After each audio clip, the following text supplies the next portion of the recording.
കുഞ്ഞുട്ടന്റെ കഥ വീണ്ടും തുടർച്ചയിലേക്ക്. കുറച്ചു നേരം കഴിഞ്ഞ് നോക്കിയപ്പോഴുണ്ട് മാലാഖ എങ്ങോ പോയിരിക്കുന്നു.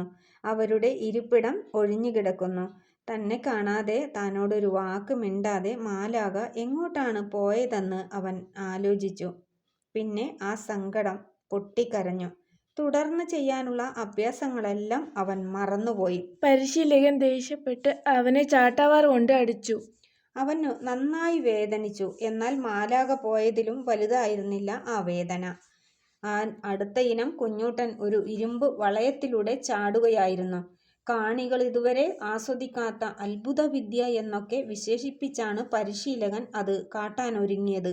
അയാൾ ഇരുമ്പ് വളയം പൊക്കിപ്പിടിച്ച് പറഞ്ഞു, "മരക്കഴുതേ, വളയത്തിലൊരിടത്തും തൊടാതെ ഇതിലൂടെ ചാട്." പലതവണ വിജയകരമായി പരിശീലിച്ചതായിരുന്നു ആ വിദ്യ. എന്നാൽ അപ്പോഴവന് പിഴച്ചു. മാലാഖയെക്കുറിച്ചോർത്ത് ചാടിയ അവൻ്റെ കാലുകൾ വളയത്തിൽ കുരുങ്ങിപ്പോയി. ലക്ഷ്യം തെറ്റി അവൻ താഴെ വീണു. ആ വീഴ്ചയിൽ അവൻ്റെ കാലൊടിഞ്ഞു. കാണികൾ കൂക്കി ബഹളം വെച്ചു.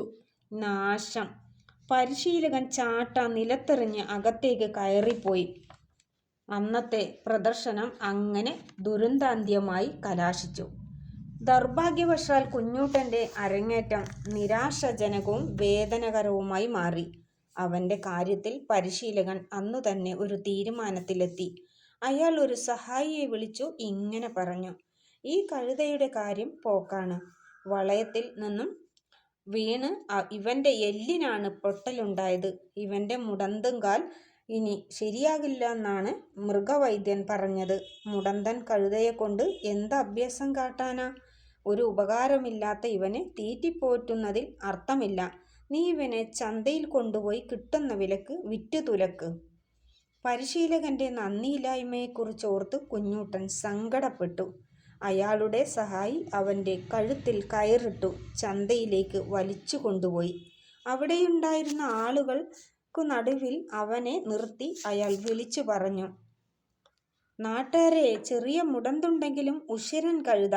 15 നാണയങ്ങൾക്ക് ഇവനെ വാങ്ങുന്നവർക്ക് നഷ്ടം വരില്ല."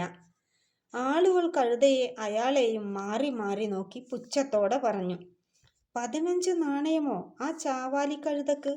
ആ വില കിട്ടിയതു തന്നെ." ആരും വരാതായപ്പോൾ അയാൾ വില 10 ആക്കി. എന്നിട്ടും അവനെ ആർക്കും വേണ്ട. പരിശീലകന്റെ സഹായിക്ക് നിരാശയായി. താൻ ആർക്കും ഒന്നിനും കൊള്ളാത്തവനായല്ലോ എന്നോർത്ത് അവൻ സങ്കടപ്പെട്ടു.